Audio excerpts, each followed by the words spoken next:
कैलास सोनवणे आपले हार्दिक स्वागत करतो। सुरुवातीला पाहूया 24 तासातील ताज्या घडामोडी। मूळ धुळे जिल्हा मराठी पत्रकार संघातर्फे इफ्तार पार्टीचे आयोजन। धुळे शहर आणि जिल्ह्यातील निवडणूक प्रक्रियेत प्रत्यक्ष सहभागी होणाऱ्या कर्मचाऱ्यांसाठी प्रशिक्षणाचे आयोजन। प्रादेशिक परिवहन विभागाच्या कार्यालयाच्या आवारात पानपोईचे उद्घाटन। आणि डॉक्टर बाबासाहेब आंबेडकर जयंतीच्या पार्श्वभूमीवर भीमनगरात सर्वत्र निळे वातावरण। आता बातमीपत्र विस्ताराने। मूळ धुळे जिल्हा मराठी पत्रकार संघातर्फे शहरातील आपला महाराष्ट्राच्या कार्यालय शेजारील संघाच्या कार्यालयात मुस्लिम बांधवांबरोबर इफ्तार पार्टीचे गुरुवारी आयोजन करीत हिंदू मुस्लिम ऐक्याचा संदेश देण्यात आला। मूळ धुळे जिल्हा मराठी पत्रकार संघातर्फे आपला महाराष्ट्राच्या शेजारील संघाच्या कार्यालयात मुस्लिम बांधवांच्या पवित्र रमजान महिन्यानिमित्त इफ्तार पार्टीचे आयोजन करून एक प्रकारे हिंदू मुस्लिम ऐक्याचा संदेश दिला। या कार्यक्रमात पत्रकार तवाब अन्सारी यांनी पवित्र रमजान महिन्याचे महत्त्व विशद केले। त्याचप्रमाणे मुस्लिम बांधवांच्या वतीने करण्यात येणारा रोजा उपवासाचे महत्त्व देखील सांगितले। सर्व धर्म समभाव जपून हिंदू मुस्लिम ऐक्याचा संदेश पत्रकार संघाने दिला आहे। अशा कार्यक्रमाच्या माध्यमातून सामाजिक एकता मजबूत होण्यास मदत होईल। त्याचप्रमाणे या देशाला हिंदू मुस्लिम ऐक्याची मोठी परंपरा लाभली आहे। या परंपरेच्या माध्यमातूनच दोन्ही समाजाच्या वतीने सामाजिक सलोखा राखण्याचे काम होणे अपेक्षित आहे। हाच पायंडा पत्रकार संघाच्या वतीने जपण्यात आला।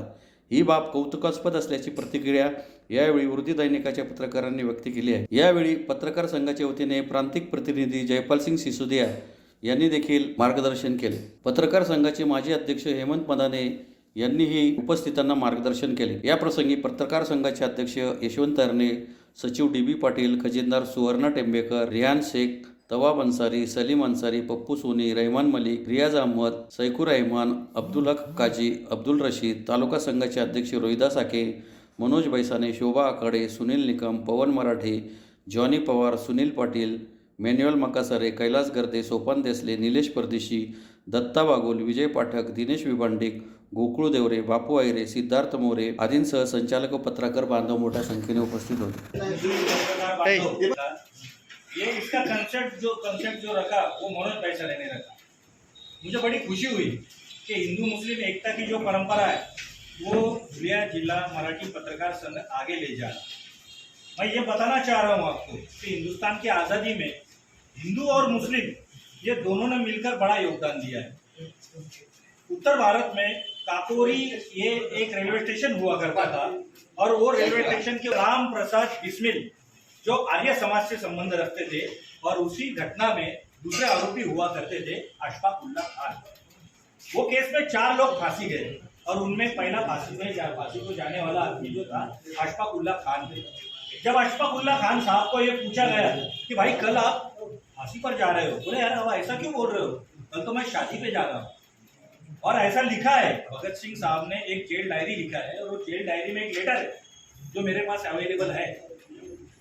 तो ये उसमें उल्लेख आया हुआ है कि वो खूब सजे सवरे, मतलब बाल अच्छे किए और वजीफा पढ़ते हुए गले में कुरान शरीफ रखकर वजीफा पढ़ते हुए वो फांसी का तख्ता चढ़े। मतलब ये देश का जो मिसाल है, एक मुसलमान और दूसरा हिंदू, लेकिन दोनों एक दूसरे के सिवा नहीं रहते थे। उन्होंने उनके धर्म का पालन किया, इन्होंने इनके धर्म का पालन किया, लेकिन देश की आज़ादी के लिए दोनों ने अपना बलिदान दिया। भाऊ ने जो बताया कि हिंदू मुस्लिम एकता की जो परंपरा है वो वहाँ से चलते आ रही है। मैं एक मिनट में और एक वाकया आपको बयान करूंगा कि ये इस देश के आखिरी मुगल जो थे वो थे बहादुर शाह जफर, और इन बहादुर शाह जफर साहब के 2 बच्चों के सर कलम करके डगलस ने उनके सामने रखा और उनसे पूछा कि दमदमे में दम नहीं, खैर मांगो जान की, अय जफर ठंडी हो गई तेग हिंदुस्तान की। देखिए अपने बच्चों की गर्दनें उनके सामने रखी हुए और बहादुर शाह जफर उनसे कह रहे हैं, क्या कह रहे हैं कि गाजियों के खून में बू है जब तक ईमान की, तख्ते लंदन तक तेज चलेंगी हिंदुस्तान की। तो ये देश के लिए मुसलमानों का ये योगदान है जो हम जानते, लेकिन मेरे ये सारे भाई भी ये योगदान जाने और आप भी ये योगदान जाने कि हिंदू मुस्लिम अगर एक साथ रहे तो ये देश के ऊपर किसी की हिम्मत नहीं है कि वो टेढ़ी नजर से देख पाए। अगर किसी ने देखा भी तो हम दोनों साथ मिलकर इस देश के लिए खड़े रहेंगे, ये विश्वास दिलाता हूँ और मेरे 2 अल्फाज खत्म करता हूँ। जय हिंद। धुळे लोकसभा सार्वत्रिक निवडणूक 2024 साठी धुळे शहर आणि जिल्ह्यातील निवडणूक प्रक्रियेत प्रत्यक्ष सहभागी होणाऱ्या कर्मचाऱ्यांसाठी प्रशिक्षणाचे शुक्रवारी आयोजन करण्यात आले होते। धुळे लोकसभा सार्वत्रिक निवडणूक 2024 साठी भारत निवडणूक आयोगाच्या सूचनेनुसार धुळे शहर आणि जिल्ह्यातील निवडणूक प्रक्रियेत प्रत्यक्ष सहभागी होणाऱ्या कर्मचाऱ्यांच्या पहिल्या टप्प्यातील प्रशिक्षणाचे शुक्रवारी आयोजन करण्यात आले होते. शहरातील ज्योती चित्रपटगृह तसेच छत्रपती शाहू महाराज नाट्य मंदिर आणि न्यू सिटी हायस्कूल येथे विशेष प्रशिक्षणाचे आयोजन करण्यात आले होते. मतदान केंद्र अध्यक्ष आणि मतदान अधिकारी यांना निवडणूक आयोगाच्या निर्देशानुसार विविध सूचना आणि प्रक्रियेची सविस्तर माहिती या प्रशिक्षणादरम्यान देण्यात आली. यावेळी प्रमुख मार्गदर्शक म्हणून जिल्हाधिकारी तथा जिल्हा निवडणूक अधिकारी अभिनय गोयल, मतदान नोंदणी अधिकारी तथा उपजिल्हाधिकारी शीला हिरे, सहाय्यक मतदान नोंदणी अधिकारी तथा अप्पर तहसीलदार वैशाली इंगे, निवडणूक नायब तहसीलदार धर्मेंद्र पाटील तसेच प्रशिक्षक मार्गदर्शक म्हणून निवडणूक अधिकारी तथा प्रांताधिकारी राहुल जाधव, तहसीलदार तुषार शेवाळे अधिकारी उपस्थित होते. दरम्यान धुळे ग्रामीण अंतर्गत येणाऱ्या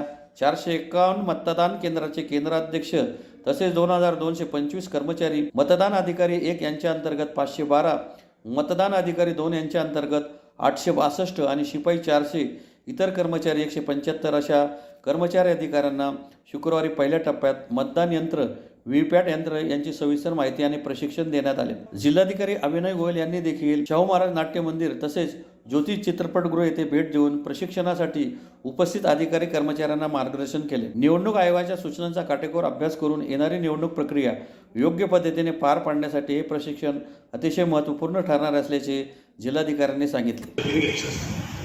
एवढं जबरदस्त प्रशिक्षण आपण घेणार आहे. फक्त अपेक्षित काय आहे, तुम्ही सर्वांनी ते मनापासून करा. आज आपण एखादं थेरॉटिकल प्रशिक्षण घेणार, म्हणजे तुम्हाला थिअरी समजून सांगितली जाणार की तुम्हाला मतदान केंद्रावर काय काय करायचं काय. आज हा 50% पार्ट. त्याचबरोबर मतदान केंद्राचा महत्त्वाचा पार्ट आहे तो म्हणजे EVM, ज्याचं तुम्हाला हँड्स ऑन ट्रेनिंग दिलं जातं.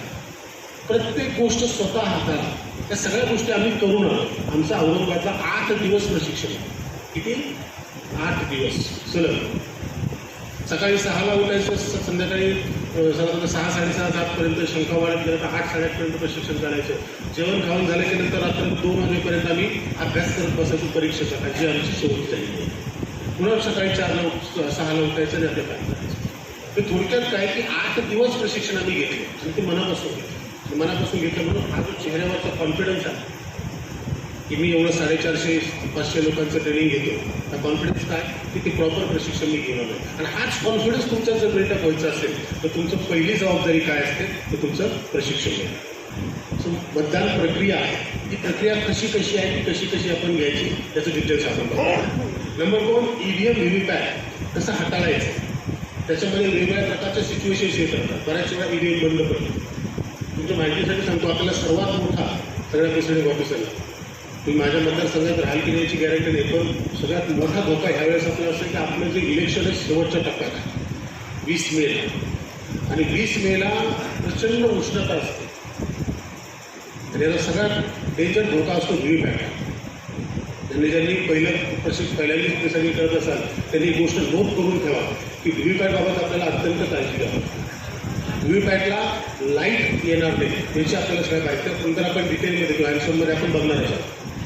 मग EVM व्हीव्हीपॅटच्या प्रत्येक बारीक गोष्टी आपण शिकणं अपेक्षित आहे. पुढचं काय, सगळ्यात महत्त्वाचं टपाली मतदान ईडीसाठी तुम्हाला अर्ज करण्यासाठी. तुम्ही आता नमुना 12 आणि 12 आणि तुम्ही भरून दिला असता, म्हणजे तुम्हाला तुमचाही मतदानाचा हक्क बजावता यावा म्हणून एक टपाली मतपत्रिका दिली जाईल किंवा EDC म्हणजे तुमची ज्या मतदान केंद्रावर नियुक्ती झाली असेल त्या ठिकाणी तुम्ही जर ह्या मतदारसंघात तुमच्याच मतदारसंघात असाल तर तुम्हाला तिथं मतदान करतात. त्याची प्रक्रिया काय ती आपण हळूहळू समस्या घेऊ आणि सर्व संविधानिक असंविधानिक नमुने हे भरण्याचा सराव करायचा. हा एक फार इंटरेस्टिंग टॉपिक असतो प्रिसायडिंगसाठी. ज्यांनी प्रिसायडिंग केलेलं आहे त्याला सगळ्यात जास्ती थ्रिल एक काय म्हणतात रोचक जर काम काय असतं तर सगळे संविधानिक असंविधानिक फॉर्म्स भरणार. बरोबर, सगळ्यात तुझं माहिती सगळे फॉर्म्स हे एकमेकाशी लिंक असतात. तुम्ही पार्ट्यांनी पाहिलं तर सगळे फॉर्म हे एकमेकाशी लिंक असतात. त्याच्या डिटेल्समध्ये आपण जाणार आहोत. हे इतकं इंटरेस्टिंग आहे की प्रत्येक फॉर्म कसा एकमेकाशी लिंक करतो की कसंही करतो. याच्यातनं तुम्ही जर प्रॉपर प्रशिक्षण घेतलं तर 80% फॉर्म्स किंवा 80% गोष्टी ह्या आजच्या दिवशीच तुम्ही कंप्लीट करू. आपल्या जिल्ह्यात प्रत्येक मतदारसंघामध्ये निवडणुकीशी संबंधित प्रशिक्षण सुरू आहे. आज धुळे ग्रामीण मतदारसंघ, धुळे शहर मतदारसंघ, साक्री आणि शिंदखेडा या 4ही ठिकाणी आपले प्रिसाइडिंग ऑफिसर आणि पोलिंग ऑफिसरच्या पहिला प्रशिक्षण सुरू आहे. सविस्तर ट्रेनिंग सूचना थ्योरेटिकल आणि हँड्स ऑन ट्रेनिंग पण मशीनवर दिली जात आहे. अपेक्षा अशी आहे की प्रत्येकजण पारदर्शकप्रमाणे चांगल्या पद्धतीने पुढे येणाऱ्या निवडणूकमध्ये काम करणार आणि पहिले प्रशिक्षण झाल्यावर नंतर दुसरा आणि तिसरा प्रशिक्षणही या सर्वांना दिलं जाईल, जेणेकरून कुठली प्रकारची चूक आपले जे इलेक्शन ऑफिशियल्स आहेत त्यांच्यामार्फत होणार नाही आणि सविस्तर ट्रेनिंग आपले AROs आपली पूर्ण मशिनरी निवडणूक मशिनरी देतात. धुळे शहरातील प्रादेशिक परिवहन विभागाच्या कार्यालयाच्या आवारात तसेच वाहन ट्रॅक येथे सुनील चौधरी यांच्यातर्फे नागरिकांसाठी पानपोईचा शुक्रवारी शुभारंभ करण्यात आला. धुळे शहरातील प्रादेशिक परिवहन विभागाच्या कार्यालयाच्या आवारात तसेच वाहन ट्रॅक येथे पानपोईचा शुभारंभ करण्यात आला. तिरुपती मोटर ड्रायव्हिंग स्कूलचे संचालक सुनील चौधरी हे गेल्या 15 वर्षापासून प्रादेशिक परिवहन विभागाच्या कार्यालयाच्या आवारात पानपोईची सुविधा उपलब्ध करून देत आहेत. यावर्षी देखील त्यांनी सामाजिक बांधिलकी जपून पानपोई सुरू केली आहे. त्याचा शुक्रवारी शुभारंभ करण्यात आला. यावेळी परिवहन विभागाचे निरीक्षक हिरे, तिरुपती ड्रायव्हिंग स्कूलचे संचालक सुनील चौधरी, शरद गोसावी, सतीश खलाने, राजू पाटील, वासू गुंडियाल, नंदू भागवत, निखिल मोमया, साहेबराव पाटील, रहीम शेख, गोपाळ ठोंबरे, संजय मोरे, कृष्णा जाधव, ज्ञानेश्वर चौधरी यांच्यासह कर्मचारी व नागरिक उपस्थित होते. आज इथं आपण सुनील भाऊच्या हस्ते आज आपल्या इथं MDA ट्रॅकला सगळ्यांना जे उन्हातानाचे इथं कॅन्डिडेट येतात त्यांच्यासाठी पाण्याची व्यवस्था केलेली आहे. त्यांचं मी खूप खूप आभार मानतो. असंच पुण्याचं काम त्यांनी त्याच्या पुढे करत राहावं एवढं बोलून माझे 2 शब्द. आज दरवर्षाप्रमाणे आपले तिरुपती ट्रॅकमध्ये संचालक ट्रॅकमध्ये मालक सुनील भाऊ चौधरी, सामाजिक कार्यकर्ते यांच्याकडून RTO कार्यालय ऑफिस इथे आता चालूच उद्घाटन झालं. तिथे पानपोईचे उद्घाटन सुनील भाऊंनी लावलं आणि आज इथे ट्रॅकवर इथे खूप ऊन असतं आणि इथे लांबून खेड्या पाड्यावरून लोक येतात आणि त्यांना प्यायला पाणी नसतं. हे विचारात घेऊन सुनील भाऊ हे दरवर्षी इथे पानपोई लावत असतात आणि थंड असं पाण्याची व्यवस्था RO सिस्टीमने पाणी त्यांना ते पाजत असतात. सुनील भाऊ खरोखर आपण धन्य आहात की आपल्या हातून असा उपक्रम करायची आपल्याला बुद्धी येते आणि आपण दरवर्षी एवढे लांबून सगळे कोणी कुठलाही जाती धर्माचा असो प्रत्येकासाठी पाणी आपण त्याला प्यायला देतो म्हणजे खूप पुण्याचं काम करतो. आपल्या हातून असेच कार्य कायम होत राहो आणि आपण करत राहतात त्याचा विषय नाही आणि याच्या पुढे होत राहो अशी मी प्रार्थना करतो. आणि सुनील भाऊ यांनी हे जे चांगला उपक्रम केला आहे खरोखर त्यांना मी धन्यवाद देतो. त्यांना मी पुढील भावी याला शुभेच्छा देतो.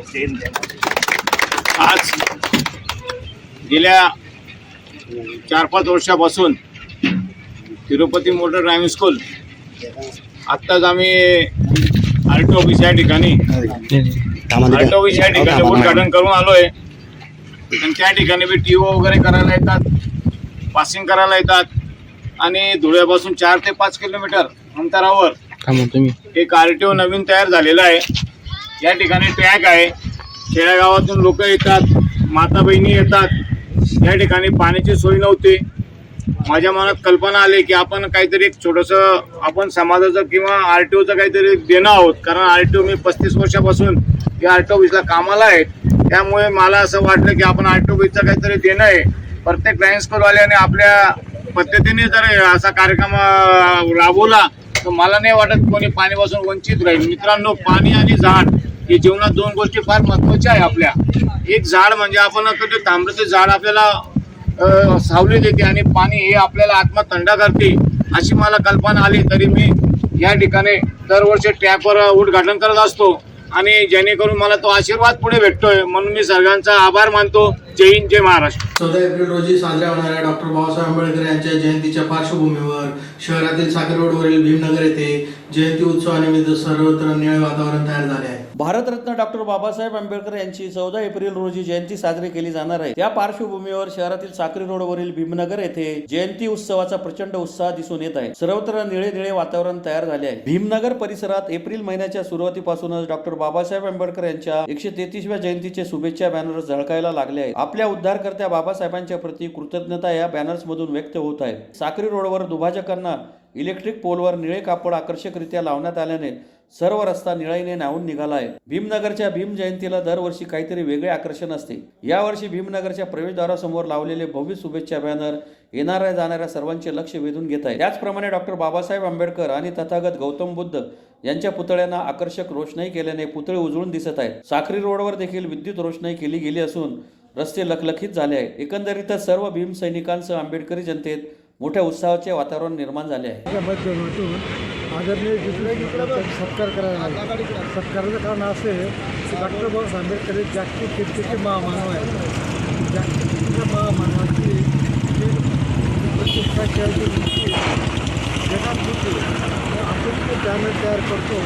बाबासाहेब इकडे आपल्या लोकांची करतो त्या प्रश्नाला पुन्हा बंद करून विठूभाऊने एक जे बॅनर तयार केले वैशिष्ट्यपूर्ण आहे त्यांनी फक्त बाबासाहेब आहे, बाकीचा कोणाचा त्याची संबंध नाही आहे. आणि हे लक्षात घ्या समाजाने की बाबासाहेब तिथं कोणीच नाही आहे, तर बॅनरवर बाबासाहेबच पाहिजे असं आमची एक धारणा आहे. आम्ही तेच काम करतो. विठूभाऊने जे परंपरा मोडली आणि जे बॅनर तयार केलं त्याचं आम्ही अभिनंदन करतो. त्याच्यासाठी प्रोग्राम कसा केला. पुन्हा एक नजर ठळक घडामोडींवर. मूळ धुळे जिल्हा मराठी पत्रकार संघातर्फे इफ्तार पार्टीचे आयोजन. धुळे शहर आणि जिल्ह्यातील निवडणूक प्रक्रियेत प्रत्यक्ष सहभागी होणाऱ्या कर्मचाऱ्यांसाठी प्रशिक्षणाचे आयोजन. प्रादेशिक परिवहन विभागाच्या कार्यालयाच्या आवारात पानपोईचे उद्घाटन. आणि डॉक्टर बाबासाहेब आंबेडकर जयंतीच्या पार्श्वभूमीवर भीमनगरात सर्वत्र निळे वातावरण.